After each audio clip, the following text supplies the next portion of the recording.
नमस्कार दोस्तों, स्वागत है आपका अपने YouTube चैनल साइंसेज में। मैं हूं चंदन सर। आज से शुरू हो रही हमारी टॉप 50 क्वेश्चन सीरीज, जिसमें हम 2027 बोर्ड एग्जाम के सबसे महत्वपूर्ण 5 अंक के प्रश्न बिल्कुल एनसीईआरटी आधारित और बोर्ड स्टाइल उत्तरों के साथ पढ़ेंगे। अगर आप यूपी बोर्ड के छात्र हैं तो इस सीरीज का एक भी वीडियो मिस मत कीजिएगा। चलिए शुरू करते हैं। आज का पहला प्रश्न, 2027 बोर्ड परीक्षा में 5 नंबर आपके पक्के चाहिए तो साइंसेज की टॉप 50 क्वेश्चन सीरीज आपके लिए है। आज का पहले सबसे महत्वपूर्ण प्रश्न जो है वो शुरू करते हैं बच्चों, जिसका नाम है अलैंगिक एवं लैंगिक जनन में अंतर स्पष्ट कीजिए।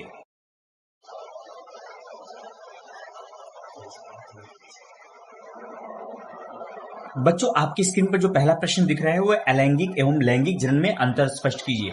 इस क्वेश्चन को पढ़ने से पहले आपको जनन की परिभाषा पता होना चाहिए कि जनन होता क्या है। तो ध्यान समझिएगा, जनन वह जैविक प्रक्रिया है जिसके द्वारा जीव अपनी अपनी प्रजाति की संतान उत्पन्न करते हैं और प्रजाति की निरंतरता को बनाए रखते हैं। निरंतरता का मतलब कंटिन्यूटी, बनाए रखते हैं। और ध्यान समझिएगा, यहाँ पे जो जैविक प्रक्रिया क्या होती है, तो ऐसी प्रक्रिया जो सजीव के अंदर चले उसको जैविक प्रक्रिया हम कह सकते हैं। ठीक है, अगर हम आगे चले, जो कि हमारा आज का प्रश्न है, जनन जो होता है बच्चों वो 2 प्रकार का होता है। पहला अलैंगिक जनन, दूसरा लैंगिक जनन। ठीक है, तो जनन मुख्य रूप से कितने प्रकार के होते हैं बच्चों? 2। पहला अलैंगिक जनन, दूसरा लैंगिक जनन। आइए एक एक करके समझते हैं हम।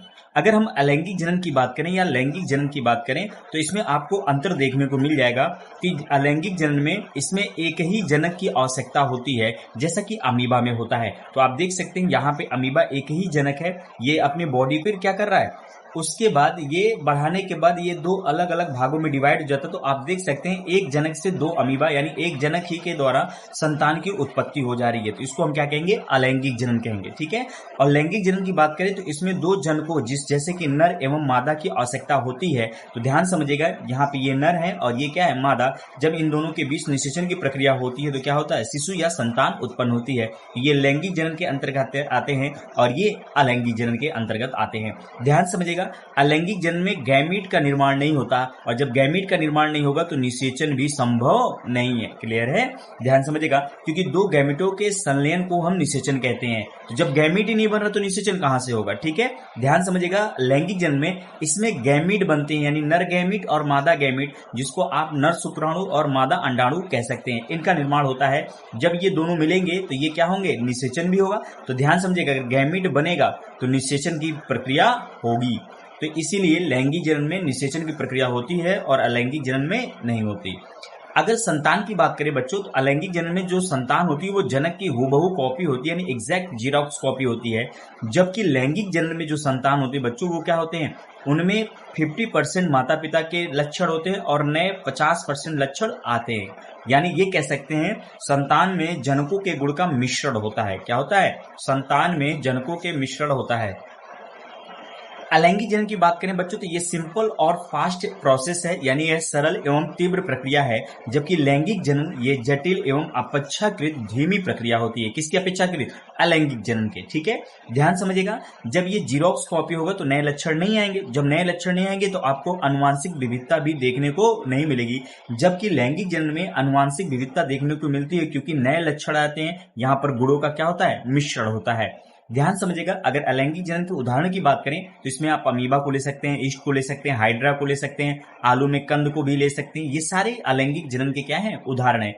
वहीं मनुष्य, पशु पक्षी, अधिकतर जो होते हैं पौधे, ये सारे के सारे बच्चों किसके उदाहरण हैं? ये लैंगिक जनन के उदाहरण हैं। ठीक है, थोड़ा सा यहाँ पे स्पष्टीकरण समझ लीजिएगा क्या होता है। अलैंगिक जनन में एक ही जीव बिना किसी गैमीट निर्माण और निषेचन के अपनी प्रतिकृति बनाता है। यानी इनमें ध्यान समझिए, जो आपने पढ़ा उन्हीं को ये क्या कर रहे हैं? एक्सप्लेन कर रहे हैं। तो ध्यान समझिए, अलैंगिक जनन में एक ही जीव बिना किसी गैमीट निर्माण और निषेचन के अपनी प्रतिकृति बनाता है, जबकि लैंगिक जनन में नर एवं मादा गैमीटों का मिलन या निषेचन होता है और जिससे नई संतान उत्पन्न होती है। ठीक है, यहाँ पे 2 इंपॉर्टेंट पॉइंट याद रखिएगा। अलैंगिक जनन प्रजाति की संख्या बढ़ाने में सहायक होता है, जबकि लैंगिक जनन प्रजाति में विविधता एवं अनुकूलन क्षमता बढ़ाता है। विविधता देखने को इसलिए मिलती है क्योंकि नए नए कैरेक्टर्स आते हैं, नए लक्षण आते हैं। यहाँ पे जनकों के गुण जो होते हैं वो मिक्सर होते हैं। ठीक है बच्चों, अगर आपसे कोई पूछे कि अगर प्रजाति को ज्यादा बढ़ाना है तो कौन सा जनन संभव है, तो याद रखेंगे अलैंगिक जनन, क्योंकि अलैंगिक जनन के द्वारा प्रजाति की संख्या तेजी से बढ़ती है। बच्चों, आई होप आपको वीडियो अच्छी लगी होगी, तो चैनल को सब्सक्राइब करिएगा, वीडियो को ज्यादा से ज्यादा शेयर करिएगा, कमेंट बॉक्स में एक प्यारा सा कमेंट जरूर छोड़िएगा। मिलते हैं नेक्स्ट टॉपिक के